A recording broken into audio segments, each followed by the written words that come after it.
Hello aspirants. क्या आप भी एक हाउसवाइफ हैं और आपके साथ भी ऐसा होता है या आपको भी ऐसा लगता है कि दिन रात घर का काम करने के बाद भी आपको ना तो वो सम्मान मिल पाता है और ना ही वो आपको वैल्यू मिल पाती है जिसकी आप एक हकदार हो। आप सुबह से लेकर शाम तक घर की जिम्मेदारियां, बच्चों को संभालना और परिवार को ध्यान देना, यानी जितने भी आपके घर में सदस्य हैं उनको ध्यान देना, बराबर जिम्मेदारी निभाते हुए और लास्ट में आपको ये सुनने को मिल जाता है कि आप घर में रहती हो, करती ही क्या हो। ठीक है ना। तो जब हम ये शब्द सुनते हैं ना, चाहे वो मैं हूँ चाहे आप हो, जब भी हम ये शब्द सुनते हैं तो हमें बहुत ज़्यादा हर्ट फील होता है और हमें ये लगता है कि हमने तो सुबह से लेकर शाम तक इतना सारा काम किया, बच्चों के पीछे टाइम वेस्ट किया, मतलब पूरा टाइम मेरा निकल गया, परिवार के पीछे निकल गया और अंत में मुझे बस यही सुनने को मिल रहा है कि आखिर तुम करते ही क्या हो। तो देखिए, अगर आपको भी ना ऐसा करने को मिलता है या ऐसा सुनने को मिलता है ना, तो इसमें गलती ना दूसरों की नहीं है, गलती आपकी खुद की होती है। कई बार ना हमारी छोटी छोटी लापरवाहियाँ और हमारी छोटी छोटी ही ये आदतें हमारी वैल्यू को कम कर देती हैं और हमें जो सम्मान चाहिए, जिसके हम हकदार हैं, वो हमें नहीं मिल पाता है। तो आज की वीडियो में हम कुछ ऐसे 6 स्मार्ट हाउसवाइफ रूल शेयर करेंगे जिनको अगर आप डेली की लाइफ में या अपनी ज़िंदगी में अपना लेते हो तो आपकी वैल्यू ना 6 से 10 गुना बढ़ जाएगी और आपको वो जिसके आप हकदार हो वो सम्मान और वो वैल्यू बराबर मिलने लगेगी। तो चलिए, वीडियो को बिना स्किप हुए, बिना देरी किए वीडियो को जल्दी से स्टार्ट करते हैं और आप लोग हमारे वीडियो में कंटिन्यू बने रहिएगा। तो देखिए, हमें वो 6 रूल कौन कौन से हैं जिन्हें अपनाना है। तो अगर हम रूल नंबर फर्स्ट की बात करें तो रूल नंबर फर्स्ट हमारा ये कहता है कि सुबह की दिनचर्या और टाइम मैनेजमेंट।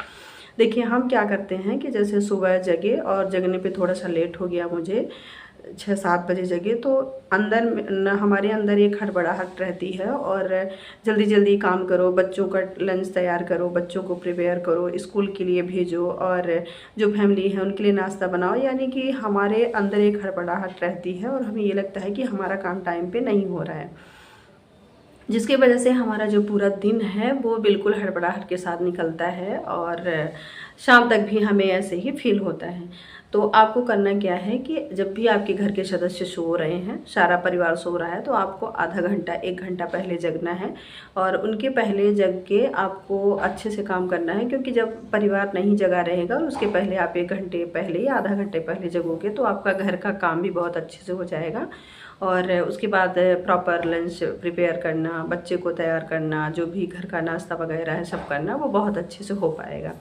और एक चीज़ और करना है कि जैसे आप एक दिन पहले रात को जब सो रहे हैं तो सोने से पहले आप अगले दिन का नाश्ता और कपड़े वगैरह का सब कुछ बिल्कुल फिक्स कर लीजिए कि हमें ये कल खाना बनाना है, ये हमें कपड़ा, जैसे बच्चे अगर स्कूल जा रहे हैं तो उनको ये यूनिफॉर्म पहनाना है, इस प्रकार से आप उसकी तैयारी एक दिन पहले कर लीजिए। दूसरा रूल्स हमारा ये कहता है कि खुद के लिए समय निकालें। देखिए, हम क्या करते हैं ना कि जैसे सुबह से उठे हैं, अपना सारा काम कर रहे हैं और हमने ना तो अपने पर ध्यान दिया ना कुछ, कि मतलब हम क्या खा पी रहे हैं क्या नहीं खा पी रहे हैं, हम बस हमको ये दिखता है कि हमारे घर का काम, हमारे घर का काम। तो देखिए, जब तक आप अपने खुद के लिए टाइम नहीं निकालेंगे, आधे से 1 घंटे भी टाइम आप नहीं देंगे अपने लिए, तो ना तो आप मतलब कुछ अपने लिए कर पाएंगे और ना ही आपकी वैल्यू बढ़ पाएगी। क्योंकि जब हम अपना सम्मान करते हैं, अपने आप को वैल्यूएबल दिखाते हैं, तभी सामने वाला भी करता है। तो आपको इसके लिए क्या करना है कि जैसे ही आपके घर का सारा काम निपट जाता है, सुबह का जैसे काम हो गया, उसके बाद नहा धो के आप साफ़ सुथरा कपड़ा पहने। और क्योंकि अगर आप मतलब साफ़ सुथरे कपड़े पहनेंगे तो आपको अंदर से भी ये लगेगा कि हमारा मन बिल्कुल क्लीन है और आपका दिन भी अच्छा रहेगा। दूसरी चीज़ ये है कि आप सेहत पे ध्यान दीजिए। देखिए, हम काम के चक्कर में इतना ज़्यादा उलझ जाते हैं, इतना ज़्यादा बच्चों के बीच, परिवार के बीच, कि हम अपने सेहत का प्रॉपर ध्यान ही नहीं दे पाते। तो देखिए, सेहत का ध्यान रखना बहुत ज़्यादा ज़रूरी है, क्योंकि अगर आपकी बॉडी अच्छी रहेगी तभी आप घर को संभाल पाएंगी, घर का काम कर पाएंगी, वरना आपके घर के सारे काम सब पेंडिंग रहेंगे और आपको अच्छा भी नहीं लगेगा।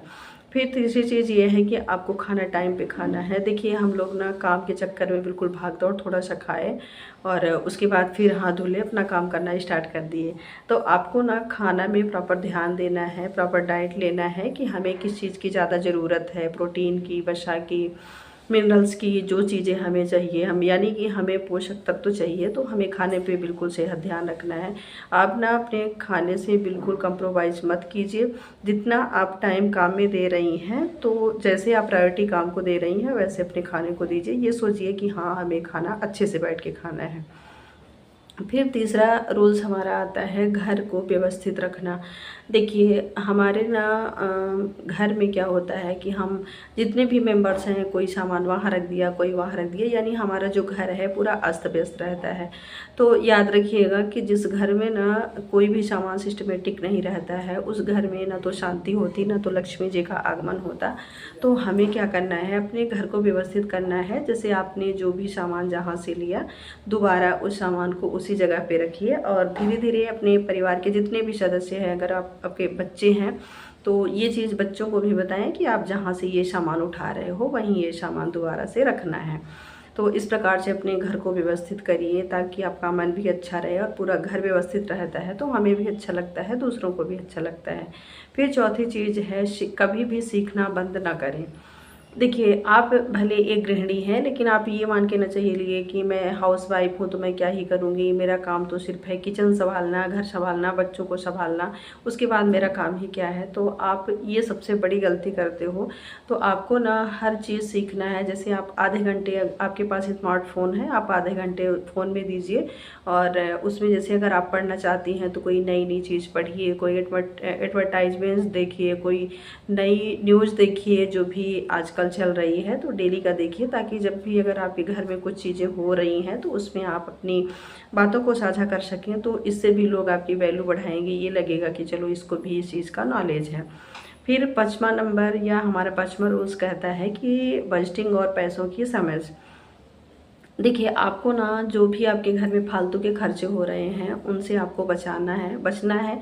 अगर आपके परिवार में आपके हस्बैंड ज़्यादा खर्चेलू हैं तो उन पे ध्यान रखना है, उनको ये बोलना है कि ये सामान आप मत लाओ, मैं लाती हूँ, ठीक है। और जो भी फालतू के खर्चे हो रहे हैं या जो भी बजट है उससे आप थोड़ा थोड़ा सा बजट निकाल के, मतलब बचा के रखिए, ताकि जब भी अगर घर का सदस्य कोई परेशान होता है या आपको ऐसा कहीं भी फील होता है कि पैसे की कमी हो रही है तो आप तुरंत वहाँ पे सपोर्ट कर दें।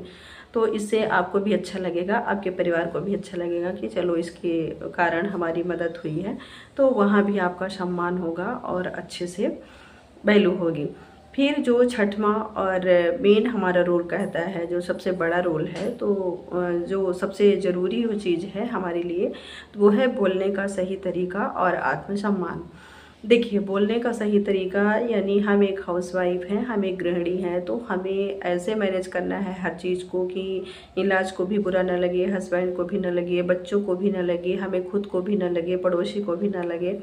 तो आपको ना ऐसे, जैसे आपके घर में कोई कुछ आपको बोल दिया तो आप चिल्लाने लगती हो, रोने लगती हो, तो आपको ये चीज़ नहीं करना है। अगर आपके अगेंस्ट कोई बात हो रही है तो आपको एक मजबूती तरह से अपना पक्ष रखना है, बिल्कुल रोना नहीं है, चिल्लाना नहीं है, बस एक मजबूती पक्ष रखिए कि हाँ ये नहीं, ये गलत है, ये सही है। तो अगर आप ऐसा करती हैं तो आपके बोलने का तरीका भी अच्छा रहेगा, लोगों को बुरा भी नहीं लगेगा और आपका आत्मसम्मान भी बढ़ेगा और आपकी वैल्यू भी बढ़ेगी। तो एक चीज़ मैं कहूँगी कि याद रखिएगा बहनों कि देखिए गृहिणी होना ना कोई छोटा काम नहीं होता है। आप ना अपने घर की पूरी नींव होती हैं। बस ज़रूरत है थोड़ा सा तरीका बदलने का, आपके अंदर थोड़े से चेंजेस लाने के। तो आई होप कि अगर आप ये 6 रूल्स अपने डेली की लाइफ में फॉलो करती हैं, अपनाती हैं, जोड़ती हैं, तो जो आपकी वैल्यू है, जो आपका आत्मसम्मान है, वो बहुत अच्छे से आपको मिलेगा, जिसकी आप एक हकदार हो। बस छोटे छोटे यही बदलाव हैं जिनको आप को करना है और आई होप कि अगर ये बदलाव आते हैं तो आपकी दिनचर्या बहुत अच्छे से कटेगी, आपकी लाइफ भी बहुत अच्छे से जाएगी। तो अगर इन 6 रूल्स में आपको कुछ करना है या आपको कुछ पसंद है तो प्लीज़ कमेंट बॉक्स में एक कमेंट ज़रूर करिएगा कि हाँ हमें कौन सा रूल फॉलो करना है या किस नियम को हमें अपनाना है। और वीडियो अगर अच्छी लगती है तो वीडियो को अपने दोस्तों के साथ भी शेयर करिएगा, लाइक करिएगा और एक प्यारा सा कमेंट करिएगा। हम आपको फिर ऐसे मोटिवेशनल वीडियो प्रोवाइड करेंगे और दूसरी मोटिवेशनल वीडियो के साथ आएंगे अपनी प्यारी प्यारी बहनों के लिए, भाइयों के लिए और बेटियों के लिए, जो भी मेरे रिश्ते की होंगी सभी के लिए। तो वीडियो देखने के लिए thank you so much, bye bye and all the best everyone.